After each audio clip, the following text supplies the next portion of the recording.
¿Qué tal? Buenas noches, amigos televidentes. Bienvenidos a el noticiero Emisión Estelar. ¿Cómo están?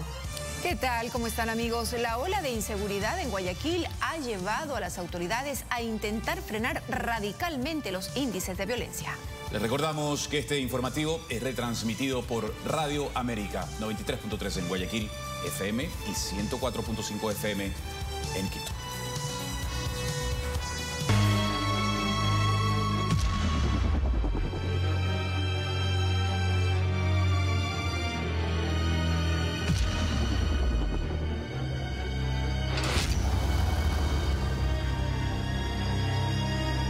El incremento de la inseguridad que campea en los últimos días en Guayaquil lleva al alto mando de la Policía Nacional a establecer base en la urbe porteña. La decisión fue adoptada por el Ministerio en sí de Gobierno y buscará implementar efectivas acciones para combatir la creciente delincuencia. En el Salón de Guayaquil se anunció que llegarán 500 gendarmes que se sumarán a los 8.000 servidores policiales que tiene la urbe. Los recientes actos delincuenciales motivaron un encuentro entre la alcaldesa Cintia Viteri con el gobernador del Guayas y la segunda al mando de la Comandancia General de la Policía, Tania Varela, para anunciar que se coordinarán esfuerzos en materia de seguridad en la ciudad. Las respuestas serán otorgadas en otra reunión que estará presidida por el ministro de Gobierno, Patricio Pazmiño, quien decidió que la cúpula policial hará base en Guayaquil para actuar contra la delincuencia. El señor ministro de Gobierno, muy preocupado por esta situación, ha realizado esta reunión preliminar para poder tratar y poner en la mesa estos temas de seguridad. Esto es integral, esto no es solo una situación de la Policía Nacional, es la autoridad local, los operadores de justicia, la ciudadanía en sí. Todos tenemos que apoyar y ser corresponsables del trabajo que vamos a realizar en Guayaquil. Nos merecemos un Guayaquil seguro, nos merecemos mejorar la convivencia ciudadana.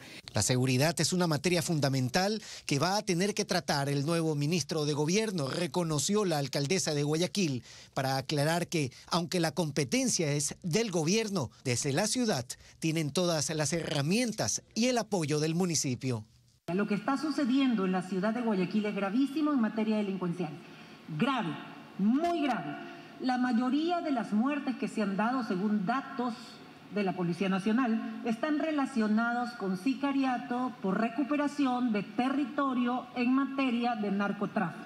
El ministro ha convocado a una reunión el día lunes y yo asistiré a la reunión, y el municipio de Guayaquil, luego de la conversación que hemos tenido el día de hoy, va a seguir colaborando con el Ministerio de Gobierno. La municipalidad en seguridad ha desembolsado 13 millones de dólares invertidos en equipos, tecnología y vehículos con carros, GPS, drones, radios y motos. La Policía Nacional cuenta con estas herramientas para combatir la delincuencia. Entre el Ministerio de Gobierno y la Alcaldía prevén coordinar los temas de seguridad en una mesa conjunta a favor de los ciudadanos. José Luis Calderón, TC Televisión. Y en apenas 4 horas mataron a 2 personas en el norte de Guayaquil, entre ellas un ciudadano mexicano y un conocido periodista de larga trayectoria profesional en medios radiales. En este video se observa que el sujeto va directamente donde Roberto Oña. Sin darle tiempo le pide el teléfono celular. Enseguida se registra un forcejeo y otro tipo le dispara en el pecho. Sus amigos intentan ayudar, pero todo es en vano. El hecho pasó cuando la víctima atendía su local en Sauces 9, norte de Guayaquil. No era la forma, una persona que no se metía con nadie, que vivía por su familia, por sus hijos. Y lamentablemente tanta delincuencia y todo eso pues cobra una vida inocente de un hombre trabajador nada más. La víctima hace poco había inaugurado su local. Roberto Oña trabajó en algunos medios radiales, especialmente en el área deportiva. Sus amigos aseguran que la delincuencia en Guayaquil está imparable y esperan que los implicados sean detenidos.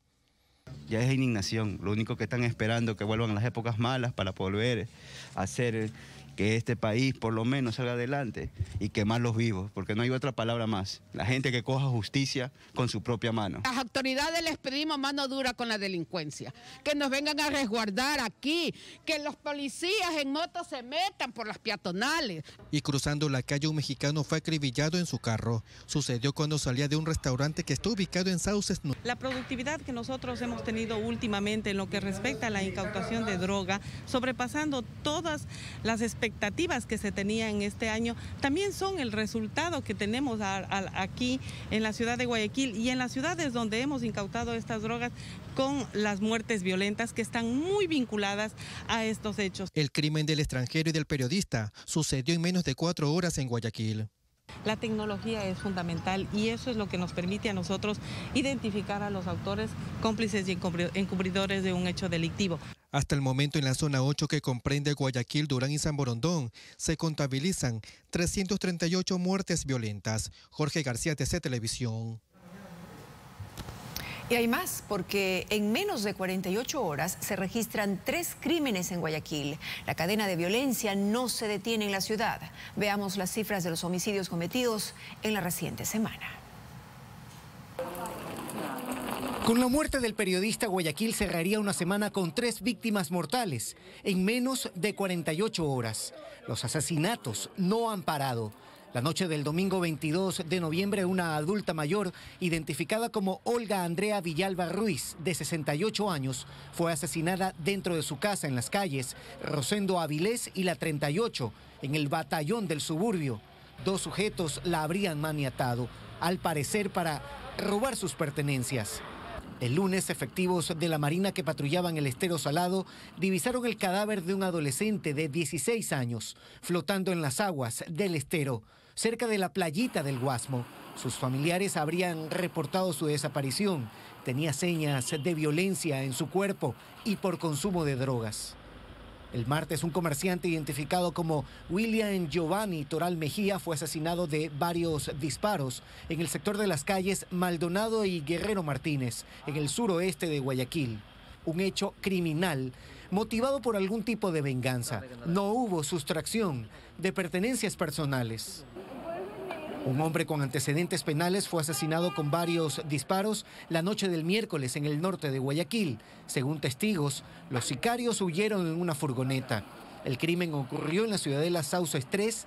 La víctima, llamada Luis Carlos Infante Araujo, de 40 años, caminaba junto a su esposa y su hijo. En los registros policiales tiene 4 detenciones por diferentes delitos, principalmente tráfico de drogas. En la mañana del jueves, en cambio, se conoció el asesinato de un guardia de seguridad del puerto marítimo. Desconocidos que se transportaban en un vehículo le propinaron al menos 4 disparos. A esta ola de violencia se añade el crimen del periodista y de un extranjero asesinado la madrugada del viernes en el norte de Guayaquil. Un sujeto que lo esperaba en la calle le disparó en 2 ocasiones. La violencia en la zona 8, que comprende los cantones Guayaquil, Durán y San Borondón, cierra hasta ahora con un registro de 338 crímenes. Tan solo en Guayaquil se han dado 269 hechos criminales. La policía revela que el 25% de los crímenes se dan en el distrito sur, en el Guasmo, el 20% en Durán, el 18% en el distrito Esteros, los Esteros y la isla Trinitaria. Las muertes son principalmente por microtráfico y la lucha por territorio. José Luis Calderón, TC Televisión. Mientras tanto, el hermetismo policial rodea el secuestro de un hermano del ex vicepresidente Jorge Glass, ocurrido en el sector de Lomas de Urdesa, en Guayaquil. Las horas transcurren en medio de las investigaciones de las autoridades. La Unidad Antisecuestro y Extorsión UNACE ya revisó las cámaras de seguridad ubicadas en la calle Séptima, en Lomas de Urdesa, en el norte de Guayaquil, para tratar de identificar a las personas que secuestraron a Heriberto Antonio Glass Espinel, hermano del ex vicepresidente de la República, Jorge Glass. La víctima fue interceptada la tarde de este jueves mientras conducía hacia su hogar por sujetos que lo apuntaron con armas de fuego y se lo llevaron. El vehículo quedó abandonado en la vía. El hijo de la víctima confirmó a la policía que su padre conducía el vehículo y que los secuestradores se comunicaron de inmediato con él, pidiéndole $400,000 por la liberación de su padre. Se sigue investigando, seguimos nosotros trabajando en este hecho lamentable, pues y los resultados haremos conocer en los próximos días o el momento en que tengamos algunos avances. Heriberto Antonio Glass Espinel es abogado. No tiene antecedentes penales ni prohibición de salida del país. En uno de los videos que fue subido a las redes sociales, se observan gotas de sangre en el interior del vehículo. Nicole Khalil, TC Televisión. Bien, y vamos a insistir en estas cifras, dolorosas cifras, amigos. Es innegable el incremento de las muertes violentas en la zona 8, que comprende, como lo sabemos, Guayaquil, Durán y San Borondón. En el 2019 hubo 248 fallecidos de forma violenta, de enero a noviembre. Para ceñirlos a la misma fecha, en el 2020, que está por terminar, la policía registra 338 asesinatos hasta 27 de noviembre. Ese es el corte. Hablamos de un incremento del 36% del 2019 al 2020. Así es, 36% más de muertes violentas en menos de un año. En instantes haremos un contacto con Emilio Zamora para que nos dé detalles de las acciones policiales que a esta hora está tomando la policía para evitar que las cifras sigan aumentando.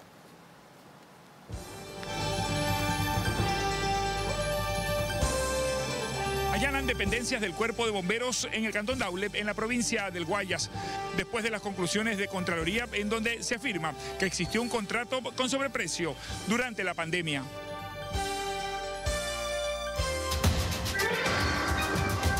Porque las noticias no se detienen el fin de semana, nuestros equipos siguen al pie de los hechos. Contenidos especiales, más investigación, temas impactantes del acontecer nacional, noticias del mundo. María Gabriela Castro y Jorge Rendón. Bien, continuamos nuevamente. Representantes de empleadores y de trabajadores no lograron un acuerdo para fijar el salario básico unificado, como suele suceder cada año a esta fecha. Con esto el gobierno definirá a través de una fórmula si habrá o no incremento para el 2021. Ni la música, ni los gritos. Y peor aún, la aglomeración pudieron evitar lo que era previsible.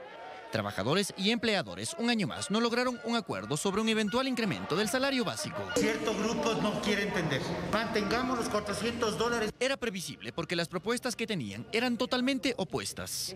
Por un lado, los trabajadores pedían un incremento entre $80 y $100.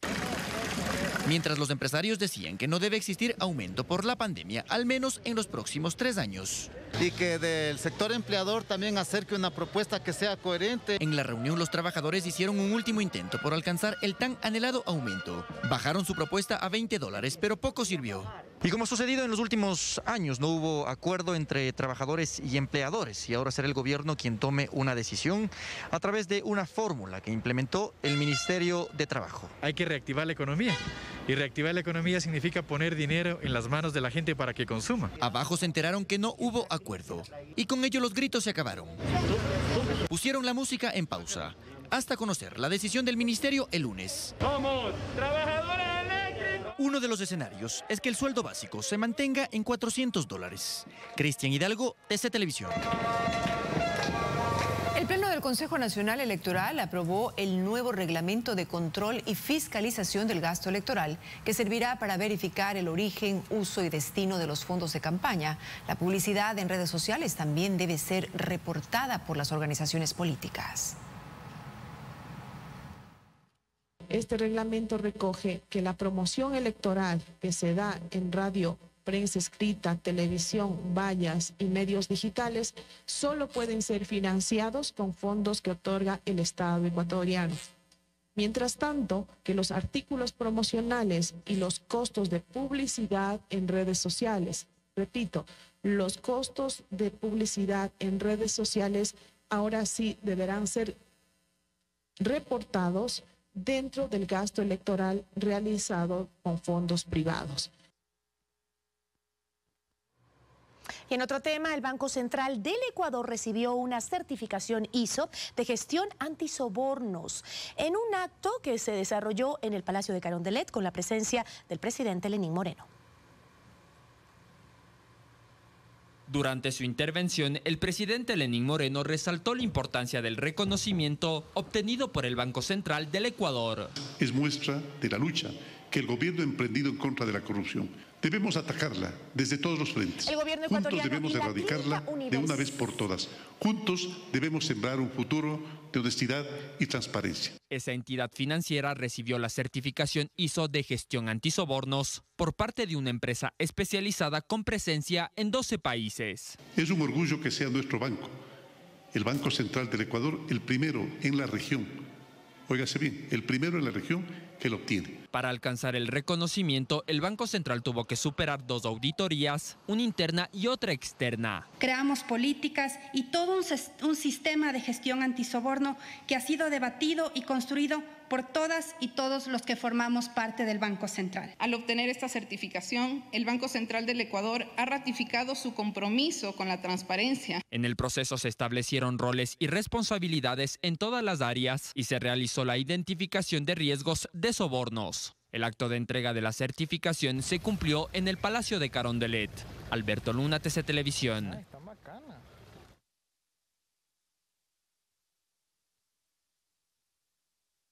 Un proyecto de ley de renta básica fue entregado por el economista Pablo Dávalos al Grupo Parlamentario por los Derechos Humanos de la Asamblea. Se trata de una iniciativa que ha generado un amplio debate en redes sociales, porque plantea que el Estado entregue $400 mensuales de por vida a 1 millón de familias que se encuentran en condiciones de vulnerabilidad.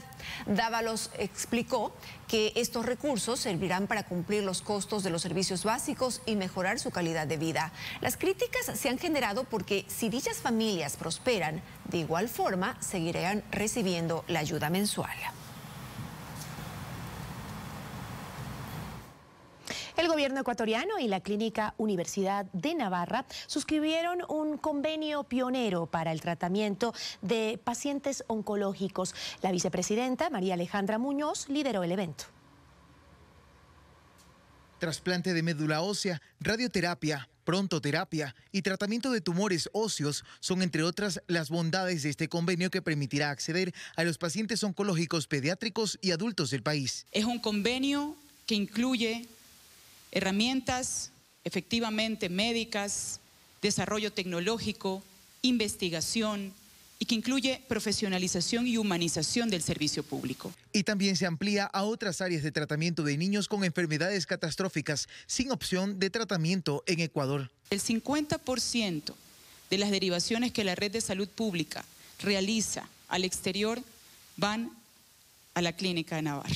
Un convenio pionero, destacó el director de desarrollo de la Clínica Universidad de Navarra, que ofrece alternativas adicionales en tiempos de pandemia porque en el Ecuador se dejaron de prestar 12,5 millones de asistencias médicas necesarias que repercutieron en la calidad de la salud y el incremento de pacientes con enfermedades graves cuyos costos son poco accesibles. Creemos que es un salto, porque va a permitir tratar de una manera mucho más integral y seguramente de una manera más rápida en el momento en el que hace falta. Pero la asistencia de la Clínica Universidad de Navarra es posible, según lo explicó la vicepresidenta Muñoz, por las gestiones realizadas en su reciente viaje a España e inclusive la formación de profesionales sanitarios en estas áreas. Necesidad imperiosa de fortalecer los lazos en bien de la población infantil y de la población en general del Ecuador. En todo el país, 23.000 niños, niñas y adolescentes padecen de enfermedades catastróficas. 16.000 batallan contra el cáncer. Alcibia de Sonofre, TC Televisión.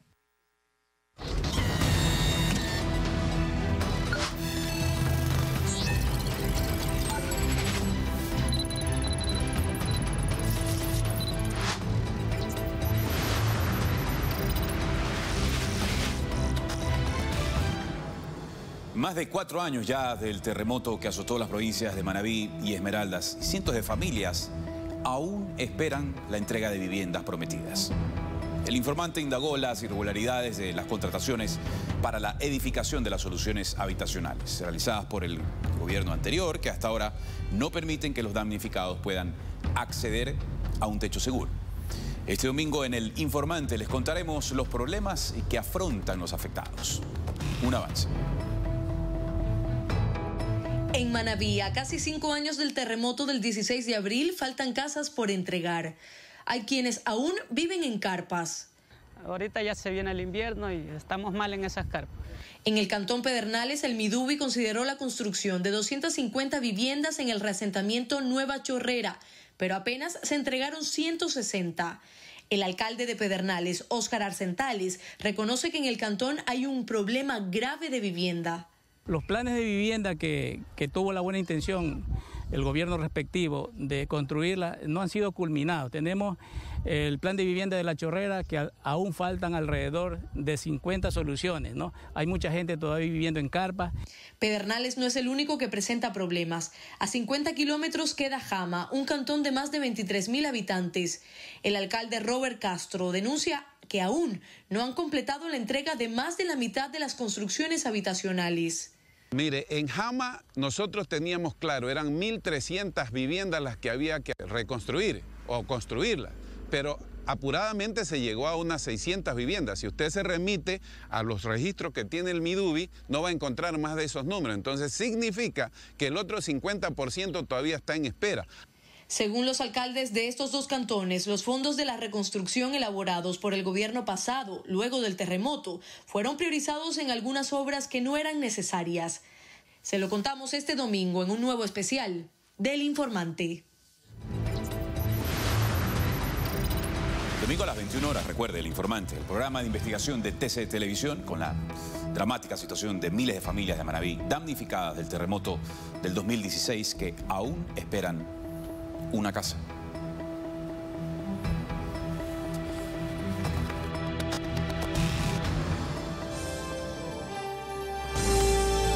En instantes, impactantes imágenes de un carro incendiado.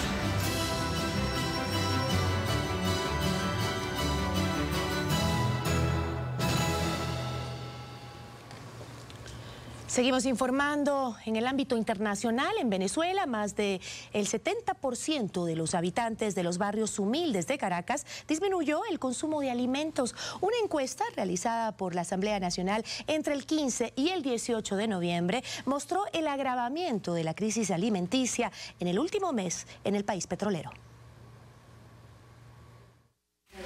Yemilay batalla para vestir a su hija que sufre desnutrición. A sus 2 meses, la pequeña Rosmilay debería pesar unos 5 kilos, pero apenas alcanza la mitad, 200 gramos menos que al nacer. Su madre asegura que no puede comprar una lata de leche para recién nacidos, que cuesta el equivalente a $21, casi 4 salarios mínimos. Usted ve que tengo que dar golpe por ahí buscando con una ropita o una casa, a ver si hay ropa helado. Así, me da pena decirlo, o con caraotas que la gente se me ayudan, me dan algo y yo le hago los niños. La Asamblea Nacional de mayoría opositora presentó esta semana los resultados de la encuesta del hambre, realizada en los barrios más humildes de Caracas entre el 15 y el 18 de noviembre. El principal hallazgo del estudio llevado a cabo en 12 parroquias de la capital, sobre una muestra de 1.000 personas, es que el 72% de los encuestados disminuyó en el último mes el consumo de alimentos, especialmente carne y pollo. Ya la carne no, si como carne cada 15 días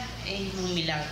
La diputada Fátima Suárez, a cargo de la presentación del informe, reveló que en aproximadamente 50 municipios hay más de 2/3 de la población con inseguridad alimentaria moderada o severa. Muchos dependen para comer del dinero que les envían sus familiares desde el exterior o de la comida que reparte el gobierno. Venezuela ocupa el 4º lugar en la lista de países con inseguridad alimentaria, después de naciones en guerra como Yemen, Congo y Afganistán, según la ONU.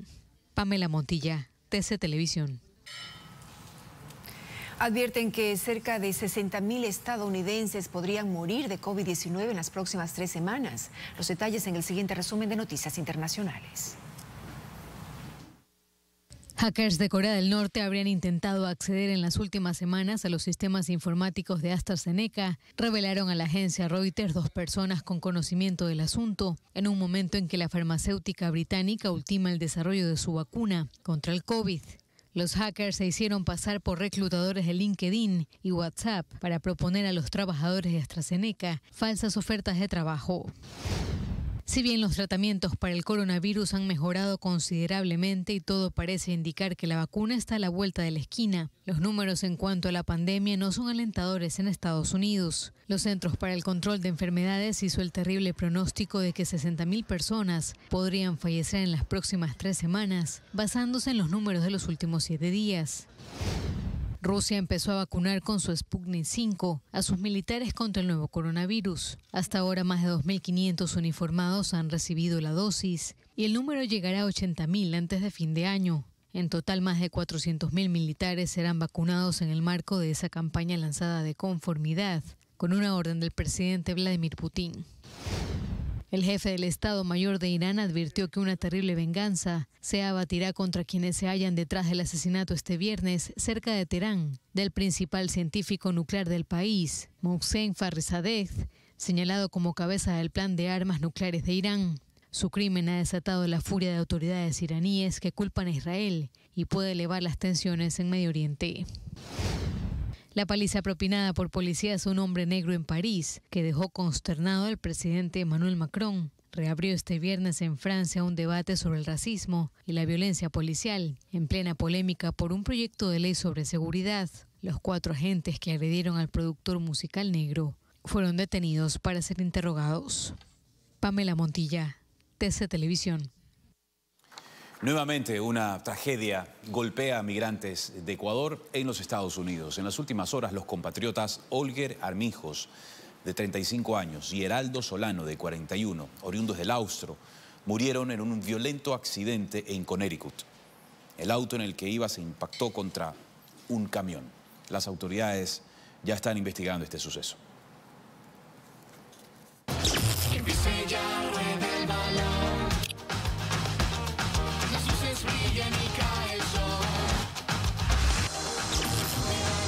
Amigos, buenas noches. Arrancamos con la información deportiva y vamos a hablar de antiocialización vistiendo la camiseta del equipo del Querétaro. Lo vamos a ver ahora junto a su amigo, compadre y todo, que es Jefferson Montero.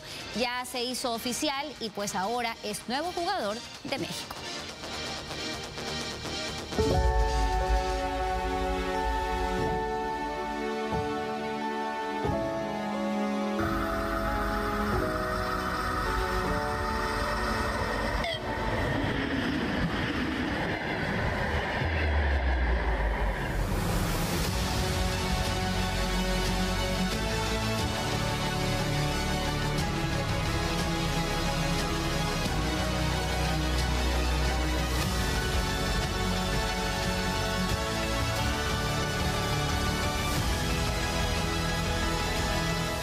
Información que estábamos esperando. Capturaron a una pareja de colombianos involucrada en el robo en un restaurante.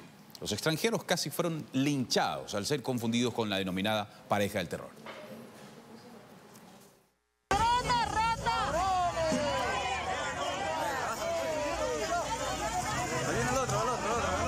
Esta fue la reacción de los testigos del hecho tras conocer que dentro de un restaurante una pareja de extranjeros consiguió robar un par de celulares y otros objetos de valor. Los confundieron con la pareja del terror por su modus operandi e incluso su parecido físico y también vestimenta. ¡Suelta un ratito! Algunas evidencias que bordean los $140 que pretendían sustraerse, 2 teléfonos celulares. Al igual que los asaltantes que son intensamente buscados por la policía, Víctor M. y Tatiana S., ambos colombianos, ingresaban a locales comerciales para intimidar, amenazar a sus víctimas y despojarlas de sus objetos de valor. No registran antecedentes policiales en nuestro país. Al igual que los asaltantes que son intensamente buscados por la policía, Víctor M. y Tatiana S., ambos colombianos, ingresaban a locales comerciales para intimidar, amenazar a sus víctimas y despojarlas de sus objetos de valor. Las investigaciones para ubicar a los ladrones continúan. El allanamiento a su escondite permitió encontrar pistas que podrían llevar a su captura en los próximos días. Se informó además la captura de 3 sujetos dedicados al robo de celulares en buses. 3 teléfonos tenían en su poder. Fueron reconocidos y denunciados por los perjudicados. Fernando Escurra, TC Televisión. Sacapintas hirieron de bala a un joven después que sacó dinero de un banco en La Alborada, al norte de Guayaquil. Los atacantes circulaban en motocicleta. Detalles. El empleado de un restaurante fue asaltado y herido luego que retiró $1.300 de una agencia bancaria en la avenida Rodolfo Vaquerizo Nasur. Un transeúnte narró lo acontecido con el hombre que retornaba a su lugar de trabajo la mañana de este viernes en el sector de la ciudadela La Alborada, norte de Guayaquil. Pensábamos que era con los petardos que están por este asunto de la fiesta y todo, pero ya cuando vimos una moto que salía, ya había hecho su fechoría. ¿Ya? Se fue el tipo y la deducción es que ya claro, lo dejó aquí al caballero. Lo dejó aquí con el balazo aquí. Sucedió frente a decenas de comerciantes y conductores que transitaban por el sector. La policía llegó a los pocos minutos y auxilió al herido. El estado, como le manifesté, desde que se encontraba acá, estaba estable, consciente, hablaba y nos daba la información que requeríamos. Los delincuentes huyeron en una moto color blanco y ya son buscados por la policía. Tanto el eje investigativo como el eje de inteligencia están realizando las intervenciones correspondientes en cuanto a las cámaras que se encuentran en todo el sector para ubicar a los individuos. El robo de celulares y sacapintas acechan las calles y peatonales de esta zona comercial del norte de la urbe porteña. Carlos Hidalgo, TC Televisión. Y el día de hoy se reportó el incendio de un vehículo en el sector La Florida, norte de Guayaquil. El fuego destruyó en su totalidad el carro, situación que generó pues mucha alarma entre los vecinos. Los bomberos apagaron las llamas. Se desconoce la identidad del conductor y a qué se debió el siniestro. Y el piloto de una avioneta de fumigación se salvó de morir tras estrellarse esta mañana en la hacienda La Paciencia, Cantón Simón Bolívar, provincia del Guayas. La identidad se desconoce, pero el hombre sufrió golpes, por lo que fue llevado a un hospital de la ciudad de Milagro. Aún no se ha determinado la causa oficial del accidente. Los moradores comentaron que habría sufrido una falla mecánica. Por un motivo, un guarumo, un árbol. Y ahí se avería, había suerte que ha sido bananera aquí. Si hubiera sido en árboles de cacao, el piloto hubiera muerto. El tallo hace aguantar bastante la velocidad. Venía con mi hijo y cuando yo vi que el señor venía así, yo me asusté y el señor quedó en esta parte aquí así. Y ya de ahí ya le dije personal allá y ya vinieron más personas para acá ya a verlo. Y ya de ahí ya la ambulancia se lo llevó y ya se... Y escuchen esto, un tráiler impactó a 13 automóviles en la vía Santo Domingo Esmeraldas. Aparentemente el conductor dejó estacionado el pesado vehículo sin las respectivas seguridades. Como rodó a lenta velocidad, no hubo heridos ni tampoco fallecidos, solo se registraron daños materiales. Y dando gracias que había llegado 5 minutos antes y no... Mira, en este momento nos vamos a ir hasta la comandancia de la policía. Ahí está reunida la cúpula policial para tomar decisiones acerca de la inseguridad que vivimos en este momento. Y justamente ahí se encuentra nuestro compañero Emilio Zamora. Emilio, ¿cuántos agentes ya trabajan a esta hora para mejorar la seguridad o qué novedades nos tienes? Por favor.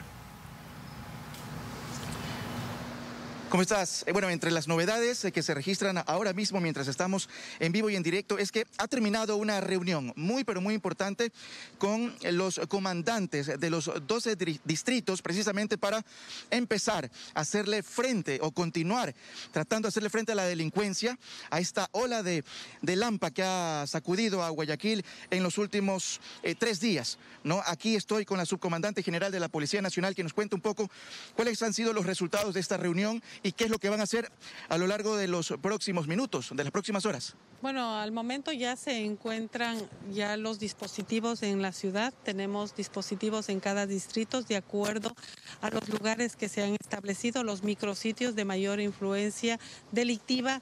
Estos van a ser atacados no solamente con dispositivos fijos, sino también con el fortalecimiento del patrullaje motorizado y el patrullaje a pie que vamos a tener.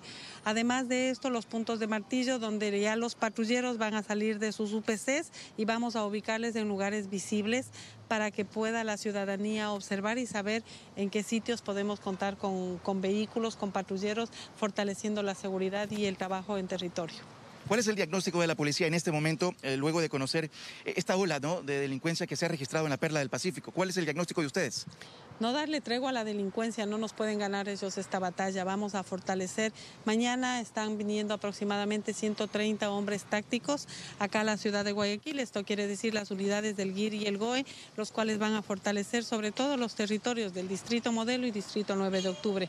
Veremos mayor patrullaje con estos grupos que usualmente no se les suele ver aquí en la ciudad de Guayaquil, porque son grupos que están destinados para operativos específicos en la desarticulación de organizaciones delictivas. Entonces hoy vamos a sacarlos a la calle, a patrullar, a fortalecer en conjunto, siempre con el trabajo preventivo. A más de ello, toda la articulación y todo el personal de investigación y todo el equipo de inteligencia que lo tenemos también afuera. No se ha descartado incluso la presencia del ejército ecuatoriano.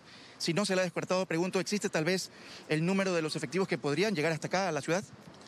Nosotros, aquí en Guayaquil tienen los operativos CAMEX que se hacen miembros de las Fuerzas Armadas en lo que respecta al control de armas. Por lo tanto, estos operativos se continúan y se fortalecerán. El gobernador también lo está trabajando en este aspecto, en la coordinación con las Fuerzas Armadas. Muchísimas gracias a la subcomandante general de la Policía Nacional, mientras nos daba datos importantes sobre este combate a la